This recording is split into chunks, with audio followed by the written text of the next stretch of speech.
Salut tout le monde, c'est Petit Champi. Je tourne cette vidéo à l'extérieur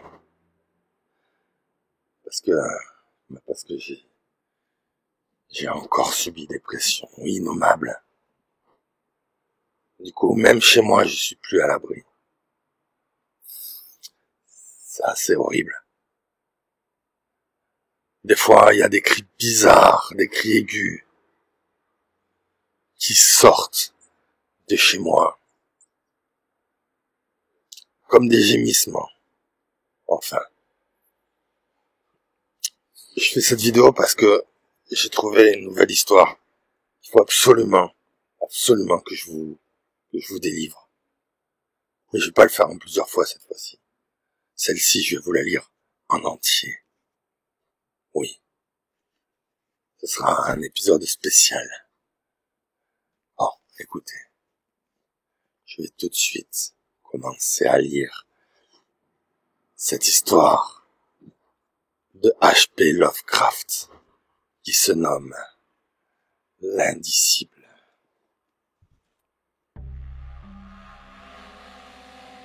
Nous étions assis sur une pierre tombale abandonnée, vieille de 3 siècles, par une fin d'après-midi d'automne, dans le vieux cimetière d'Arkham, et l'Indicible occupait nos pensées. Les yeux fixés sur le sol géant de ce territoire réservé aux morts, dont les puissantes racines, puis le tronc, avaient presque englouti une dalle indéchiffrable. Je m'étais permis une remarque bien personnelle sur les sucs fétides, autant que subtils que l'inexorable réseau nourricier de l'arbre devait distiller de la terre séculaire de cet ossuaire.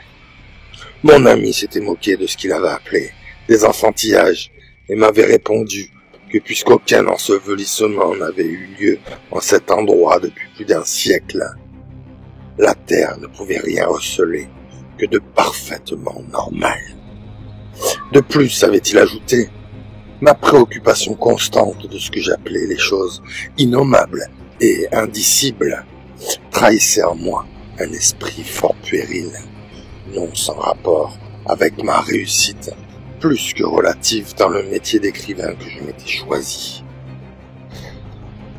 J'aimais trop terminer mes histoires sur des spectacles ou des bruits qui paralysaient les facultés de mes héros et leur enlevaient toujours le courage, les moyens ou la force de raconter ce par quoi ils étaient passés. Nous ne connaissons les choses, avait-il dit, que par l'intermédiaire de nos 5 sens ou de nos intuitions religieuses et, par conséquent, il est impossible de parler sérieusement d'un objet ou d'un spectacle que ne peuvent expliquer clairement les définitions solides qu'offrent les faits aussi bien que les doctrines admises des théologies. De préférence du reste la théologie congrégationaliste. Tout en acceptant les transformations, les adaptations imposées par la tradition ou par Sir Arthur Conan Doyle.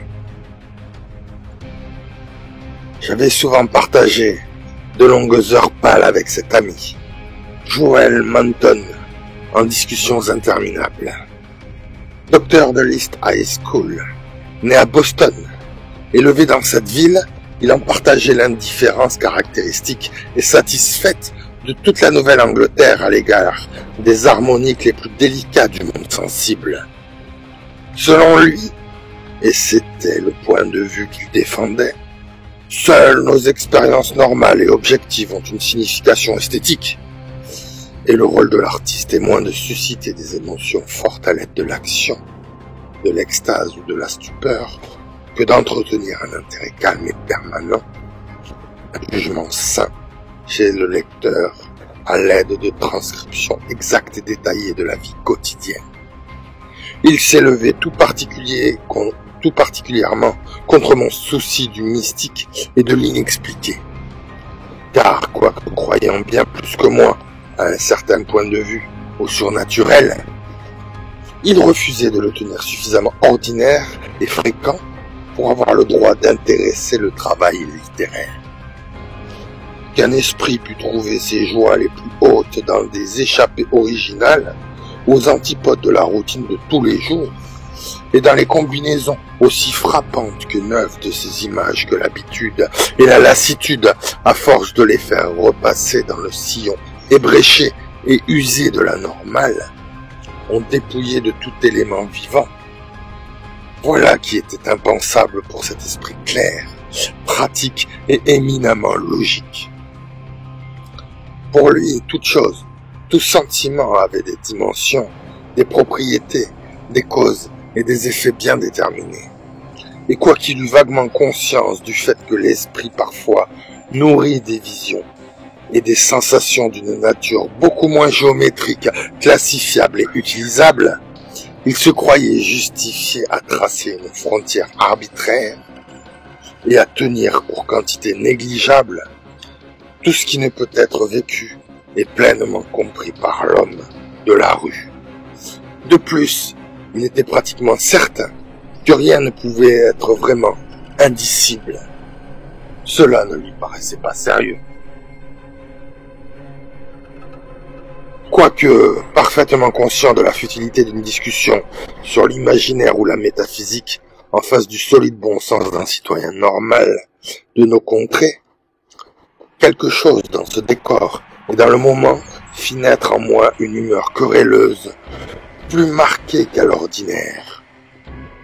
Ces dalles d'ardoise, à moitié délitées, ces arbres patriarcaux, les toits en croupe de la vieille cité, autrefois familière aux sorcières, qui s'étendaient autour de moi, tout cela se combina pour me pousser à entreprendre la défense de mon travail.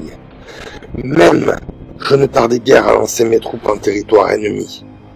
En vérité, la contre-attaque n'était pas bien difficile, car je savais que Joel Manton, en fait, se souvenait plus qu'à moitié de 1000 superstitions de vieilles femmes que toutes les personnes sophistiquées ont oubliées depuis longtemps. Croyance, par exemple, que des agonisants peuvent apparaître subitement de l'autre côté du monde, ou que des têtes d'autrefois peuvent laisser leurs marques sur les vitres à travers lesquelles elles ont regardé pendant toute leur vie. Accordez foi à ces rumeurs dignes de la campagne, insistai-je, attester sa foi en l'existence de substances fantomatiques sur la Terre, différentes de leur contrepartie matérielle, bien que liées à elle.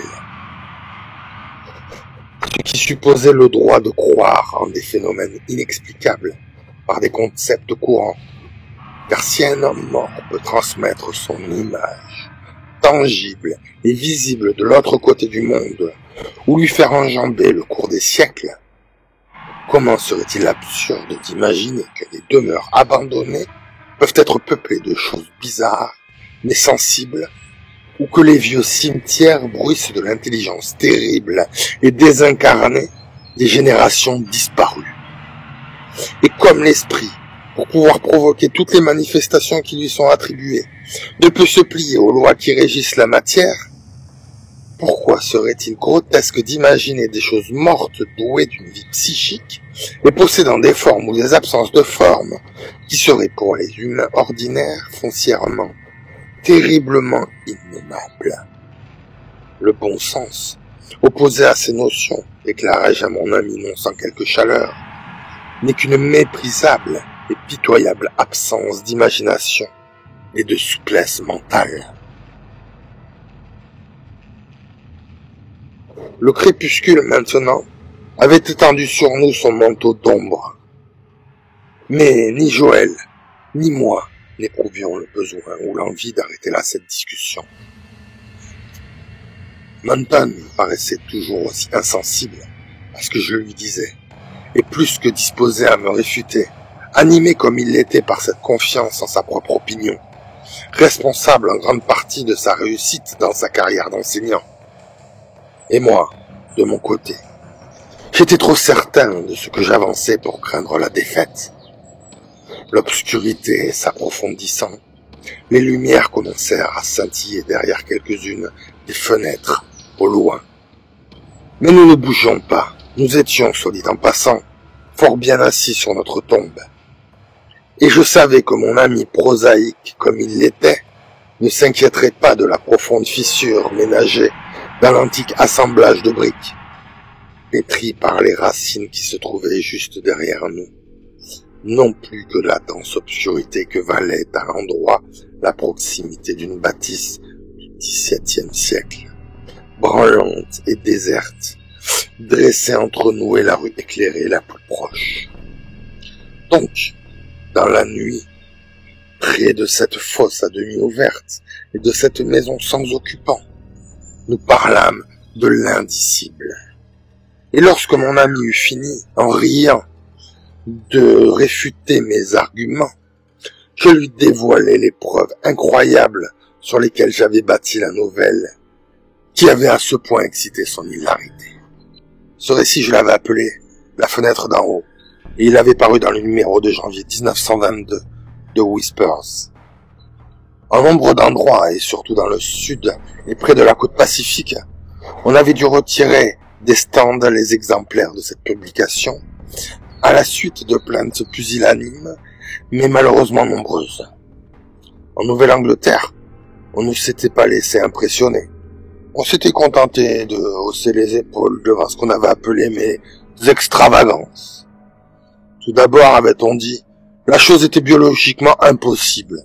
Ce n'était qu'une de ces contes de vieilles femmes qu'on se chuchote dans les campagnes, et que Cotton Mather avait été assez crédule pour inclure dans ses Manuala Christi Americana. Ouvrage grotesque d'ailleurs. Du reste, l'épreuve en ce récit était si faible et si douteuse que même Mather n'avait pas osé désigner clairement la localité où était censée s'être passée cette histoire à donner le frisson. Quant à la suite que j'avais donnée à ce récit, elle était parfaitement invraisemblable. Elle trahissait tout simplement l'écrivaillon travaillé par une imagination surchauffée et hanté par la spéculation systématique. Mather avait simplement dit que cette chose était née, mais il fallait vraiment n'être qu'un méprisable amateur de sensationnel pour avoir songé à la faire grandir et regarder la nuit par les fenêtres des gens et se cacher dans la mansarde d'une maison, en chair et en os, pour que finalement, des siècles plus tard, un être humain la distingue à une fenêtre et soit, par-dessus le marché, incapable de décrire ce qui avait soudain fait blanchir ses cheveux. Tout cela n'était que de la bouillie pour les chats, et mon ami Manton ne m'avait guère caché son avis. Mais je lui racontai que j'avais découvert dans un vieux journal intime, tenu entre 1706 et 1723, retrouvé par moi dans les papiers de famille à moins d'1 mile de l'endroit où nous étions assis en ce moment. Je lui dévoilai la réalité indiscutable des cicatrices qui marquaient la poitrine et le dos de mon ancêtre et que décrivait ce journal. Je lui parlais aussi des craintes qui s'étaient répandues à cette époque dans la région. Les générations se les étaient transmises, et je lui parlais de la folie nullement mystique qui avait emporté le jeune homme qui, en 1793, avait pénétré dans une maison abandonnée pour y examiner les traces qu'il y soupçonnait. Ça avait été une affaire assez horrible. Rien d'étonnant si l'âge puritain du Massachusetts fait encore frissonner les étudiants sensibles. On connaît tellement mal ce qui se cachait alors derrière ces apparences. Et le peu qu'on en connaît, c'est une purulence hideuse, putride, révélée à la faveur des aperçus vampiriques qui en sont parfois offerts. La terreur, plus que devinée derrière l'empire des sorcières, jette un jour horrible sur ce qui peut germer dans le cerveau torturé de l'homme. Mais cela n'est encore qu'un détail insignifiant. Il n'y avait pas de beauté alors, il n'y avait pas de liberté. Ce qui nous reste de l'architecture et des objets de la vie quotidienne en ce siècle en témoignent, ainsi que les sermons venimeux de ces prêtres hargneux. Nous savons que ce qui s'est caché derrière, à l'intérieur de cette camisole d'acier rouillée, c'était hideur aphasique, perversion sans fin, et diabolisme vrai. Là vraiment se situa l'apothéose historique de l'innommable. Cotton Mather dans son anathème au démoniaque tome 6e de ses œuvres que personne ne doit lire la nuit tombée, n'a pas mâché ses mots, aussi inflexible qu'un prophète juif, plus ferme dans son laconisme que nul n'a pu l'être depuis son temps. Il dénonce la bête qui avait donné naissance à ce qui était plus qu'une bête et moins qu'un homme, la chose à l'œil douteux et l'être pitoyable, hurlant et ivre qu'on avait pendu parce que lui aussi possédait cet œil incertain. Cela il le dit sans détour, mais sans laisser toutefois deviner ce qui s'est passé par la suite. Peut-être qu'il n'en savait rien, mais peut-être aussi que, le sachant, il n'a rien osé dire. Et d'autres l'ont su qui n'ont rien osé en dire. Rien ne donne la raison de ces murmures tenaces, de ce verrou fermant la porte de l'escalier menant à la mansarde de cette demeure d'un vieillard sans enfant, brisé, amer, celui qui avait dressé une dalle d'ardoise vierge près d'un tombeau. Et pourtant ce que l'on devinait derrière ces faits et légendes assez vagues suffisait à refroidir le sang le plus profond. Tout se trouvait dans ce journal antique que j'ai découvert. Tous les sous-entendus furtifs, tous les comptes rendus secrets de choses à l'œil souillé aperçus derrière des fenêtres par les bruits sombres ou dans les champs déserts près des bois.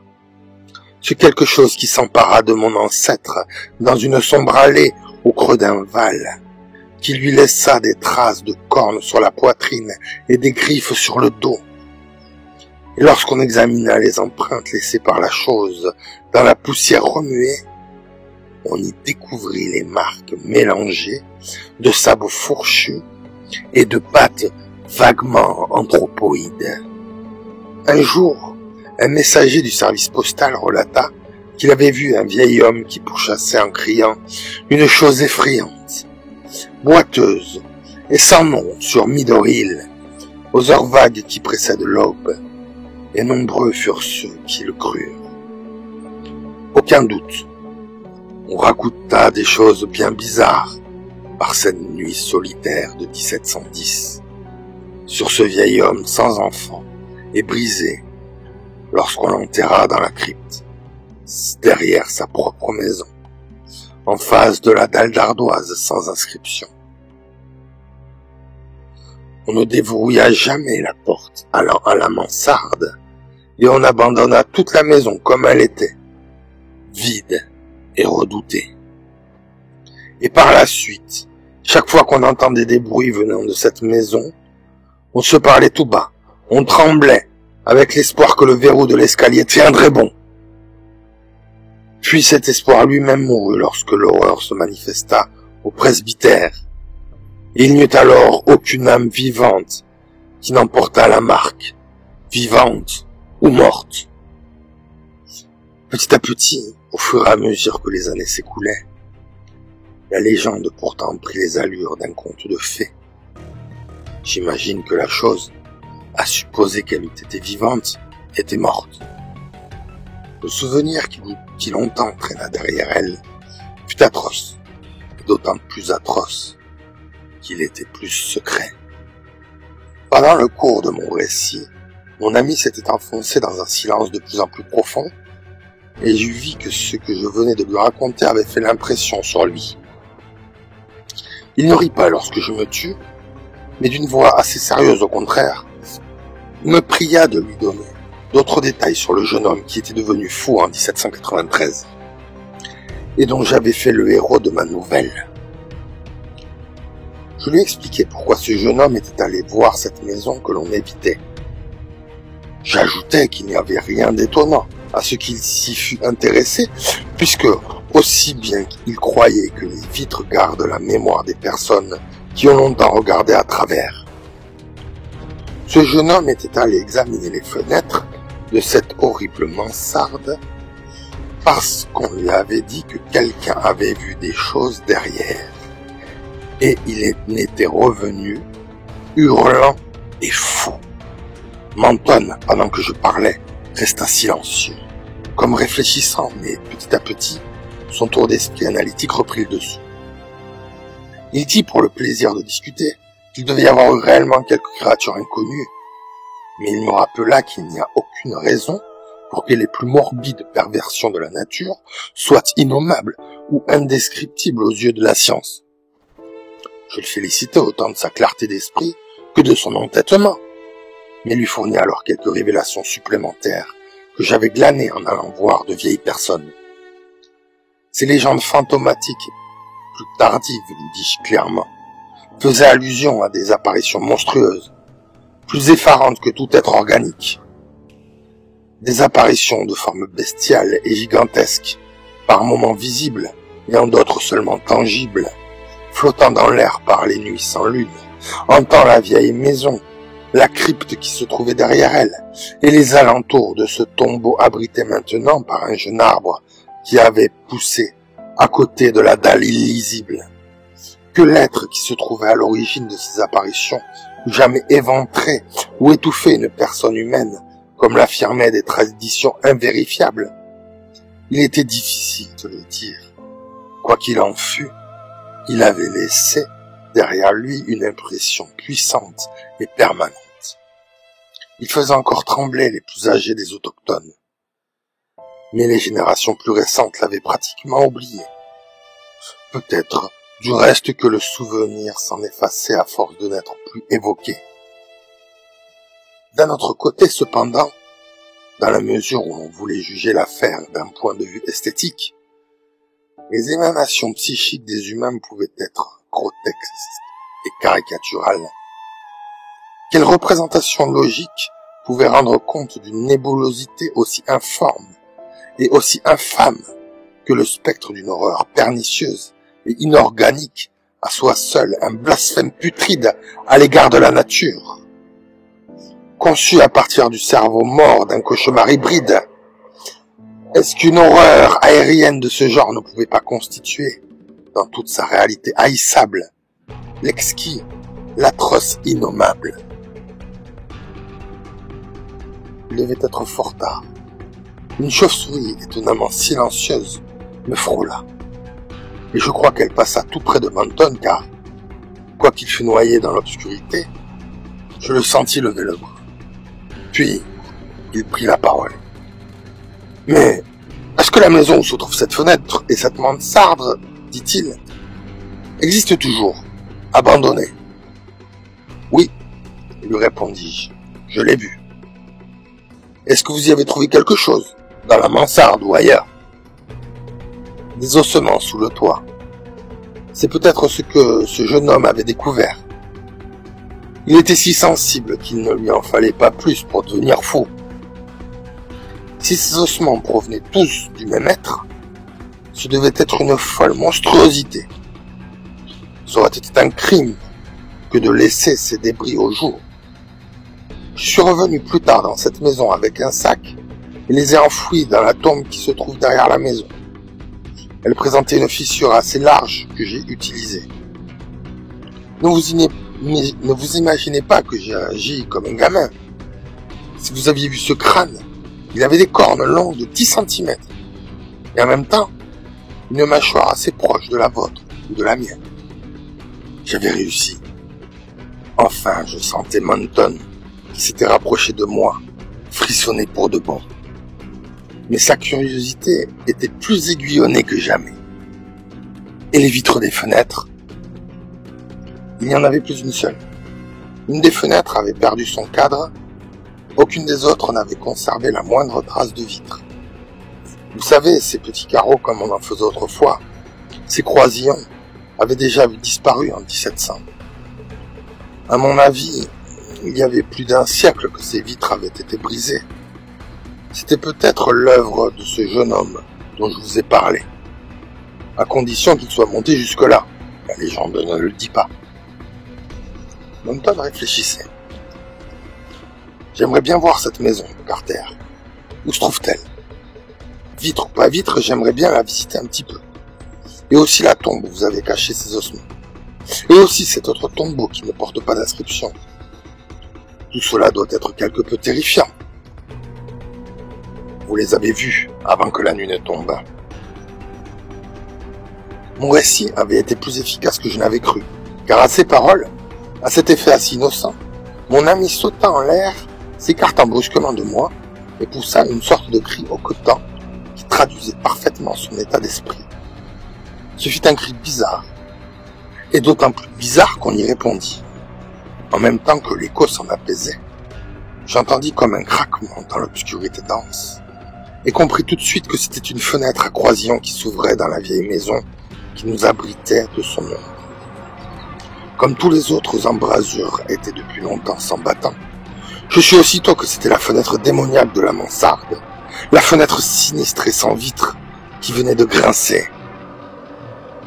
Puis tomba sur nous un courant d'air glacé, mais violent et délétère, provenant de cette même direction inquiétante, qui fut suivi d'un hurlement perçant, poussé juste à côté de moi, toujours assis sur cette tombe abandonnée et pernicieuse, où dormaient un homme et un monstre en un seul être. Une seconde plus tard, j'étais chassé de mon siège macabre par la poussée affolante d'une entité invisible, mais d'une taille qui devait être gigantesque et d'une nature impossible à préciser. Oui, je fus balayé comme une feuille, et je me retrouvai étalé sur le ventre, sur le terreau travaillé par la circulation silencieuse des racines d'arbres, dans ce cimetière inhumain, tandis que la tombe elle-même s'élevait, un vacarme sourd de respiration étranglée et tourbillonnante, à un point tel que mon imagination peupla aussitôt l'obscurité pourtant impénétrable de légions dantesques de damnés informes et impensables. Il y eut comme un maelstrom d'un vent desséchant, glacé, puis comme un fracas de briques et de maçonnerie qu'on ébranlait. Mais malheureusement, j'avais perdu conscience avant d'être en état de me rendre compte de la signification de ces bruits. Manton, quoique plus petit que moi, possède plus de résistance physique. Tous deux nous rouvrîmes les yeux presque au même moment, bien que ses blessures fussent beaucoup plus graves que les miennes. Nos lits se touchaient, et quelques secondes après avoir repris connaissance, nous savions que nous étions au St. Mary's Hospital. Des médecins faisaient un demi-cercle autour de nous, animés d'une curiosité intense, avides de réveiller notre mémoire et tout prêts à nous raconter ce qui nous était arrivé. C'est ainsi que nous entendîmes parler de ce fermier qui nous avait trouvés tous les deux, dans un champ isolé, de l'autre côté de Meadow Hill, à 1 mile du vieux cimetière, à l'endroit où s'était élevé autrefois, paraît-il, un abattoir. Manton avait sur la poitrine 2 blessures fort vilaines, avec des coupures et des griffures moins profondes dans le dos. Quoique moins gravement, j'étais néanmoins couvert de marques et de contusions dont la nature était inexplicable. On y trouvait même l'empreinte d'un sabot fourchu. De toute évidence, Manton en savait plus long que moi, mais il ne dit absolument rien au médecin stupéfait et passionné, tant qu'on ne lui eût pas dit au juste ce que nous avions. Alors, il déclara que nous avions été chargés par un taureau vicieux. Mais comment aurions-nous pu préciser où l'animal se trouvait? Quoi qu'il en soit, quand les médecins et les infirmières nous eurent quittés, je lui soufflai cette question d'une voix blanche. Mais Seigneur Manton, qu'est-ce que c'était donc? Ces cicatrices? Est-ce que c'était ça? J'étais trop épuisé pour sauter de joie lorsqu'il me répondit à mi-voix, ce qui ne m'étonna pas tellement. Non, cela n'avait aucun rapport. C'était partout, une sorte de gélatine, de gelée, et qui pourtant avait des formes, 1000 formes si horribles, dépassant toute description. Il y avait des yeux, et une souillure. C'était la fosse, c'était le maelstrom, c'était la boubination ultime. Carter, c'était l'indicible.